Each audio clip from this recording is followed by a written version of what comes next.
Rich people, wealthy people, blessed people, prosperous people. That's you.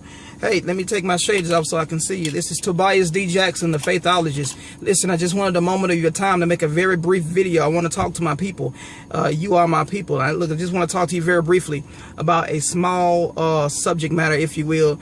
It's simply entitled, Don't Let People Piss You Off.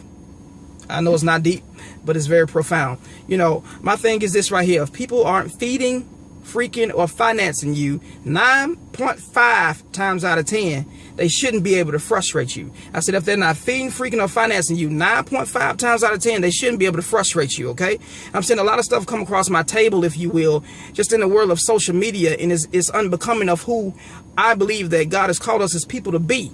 You know, and the thing about that is, especially if you're an entrepreneur and you're doing your thing and you're a business person, you're a businessman, businesswoman, is kind of unbecoming, you know, in a sense, to allow people to quote unquote get you out of character. Because the thing about that is, you know, once they do, then people tend to remember that one moment you got out of character more so than they do just all the other years of great things that you've actually done to even help the community, you know. So, you know, don't let people piss you off. I mean, it's not that crucial. Let me ask you this question. Why would you, someone who's well on your way to being a multi-millionaire, a multi-billionaire, or perhaps you are already, that's fine, but you have that kind of mentality, that multi-millionaire, multi-billionaire mentality, why would you, someone who's just the very epitome of prosperity, why would you get into a pissing match with poverty?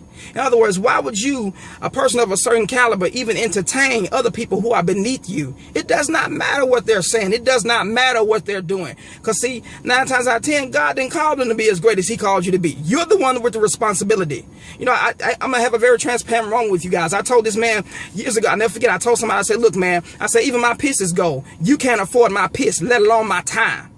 You see, so in other words, I got so many other things going on in my body, so many other productive things other than the water that's all you got flowing through yours. You know, I got so many other things going good for me, so many other things. I don't even have time to engage in a conversation with you.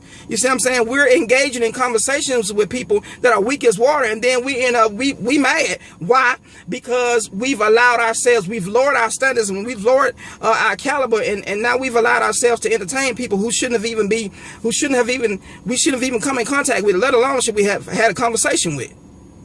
So my thing is, don't live out your life on social media. How about we do it old school? How about if I have a problem with you, I'll come to you and I'll talk to you? How about I call you, I inbox you my number, whatever it is, but be grown. Because see, that's the reason why many of you all are praying and you're fasting and you believe in God, but you know, your resume is tight, your bio is on point, the interview went well, you know, all was well, but they still haven't called you for the job yet. This is why. Because while you were there doing an interview, they were doing an interview of you on social media, and they don't like who you really are.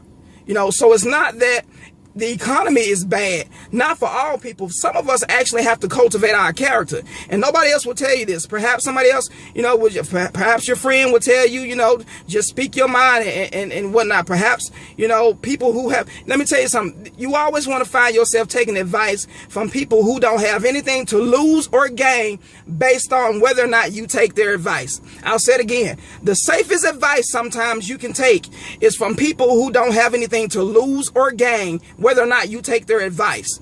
You see what I'm saying? So make sure that the advice you're taking is clean cut and is clear. If they're not feeding, freaking, or financing you, they probably shouldn't be able to frustrate you, especially to the capacity that you get, quote unquote, out of character. All right? Stay in character. From my heart to yours.